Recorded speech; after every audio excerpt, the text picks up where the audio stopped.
Right, so we are ready to get started on the GBPUSD analysis. Been a really good pair to be trading these past few weeks, and we managed to get another good position and secured 74 pips earlier on this morning. And we've actually just entered another position again. These positions we're showing you is just our thought process into getting in and potentially getting out of these trades on this pair. It's not financial advice, it's definitely not trades that we're encouraging you to take. We're just showing you the steps and the thought processes we took to make a successful trade. So if we just break it down from the very top, we're on the weekly right now, you can see that. Or maybe even let's just go to the monthly so we can get the full picture of what's actually going on with this pair. Now you see we've been in a bearish trend for, quite a while. It's 1st of November 2007, and then we've just managed to break out of this trend line, this bearish trend line, 1st of December 2020, and then of course leading into 2021 we've sustained that breakout. Now we've sustained it pretty well, we've not come back down to test immediately, which I like, and then of course we're actually finding a little bit of support. Now if we go to the weekly, you'll be able to see last week we failed, this week here, this candle here, we failed to get below this low here, which of course is significant in terms of potential buyers stepping back in the market. Now we're at a very, very nice area of support. You can see here we have multiple great touches that are going to really allow us to know if the market reaches an area like this, it's an area that we want to be watching. So then we just have to break that down. So we know that we've broken out of this bearish trend, this long-term bearish trend. We're on the weekly, we've got a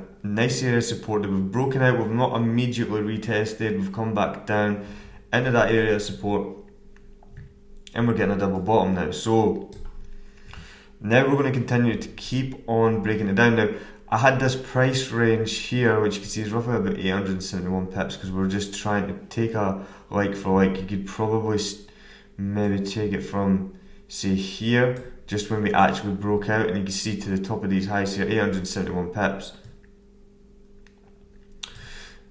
And I was just trying to work out how far ahead could we move up if we were to take this as a significant bounce. Could we see 142,500?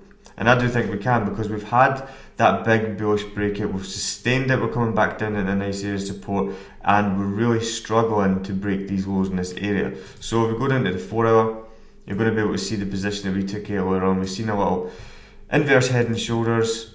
We actually didn't wait for the neckline to be broken, just with the fact that this candle had such a big rejection. We had this candle here trying to break it, we had this one trying to break it, and it was really struggling. Of course that's going to be attractive to a lot of buyers, so we took our entry, and as you can see here, we got in at 1.34879 just before the break, and then we managed to secure just at the top there, we managed to get 72 pips.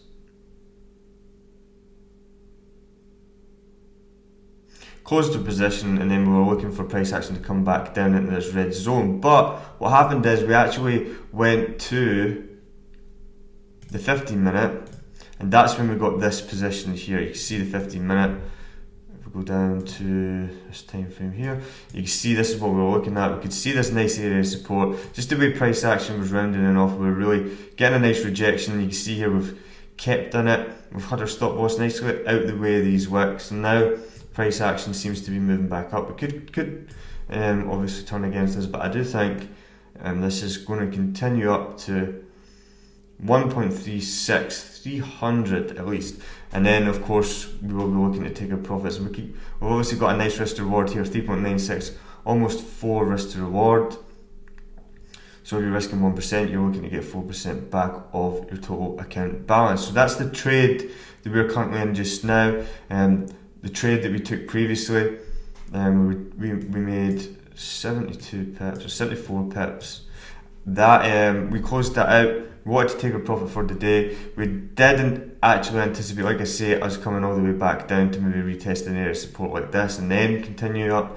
But just hopping down to the 15 minute, you've seen this nice area of support here. Just the way the price action was rounding off, I liked the chance of the trend continuing, considering we've had a nice break out of that inverse head and shoulders.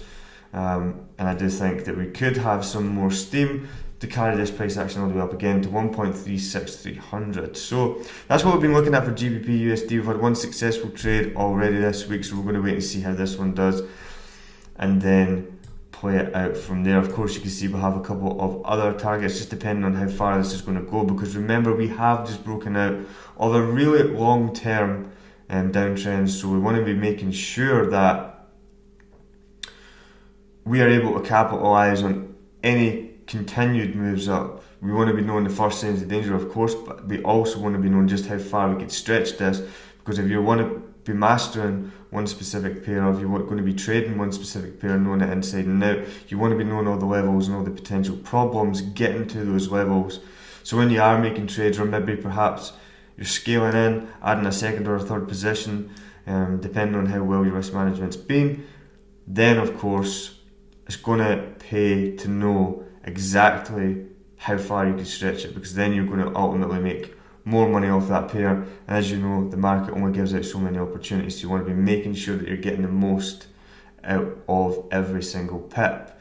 So this has been GBPUSD analysis.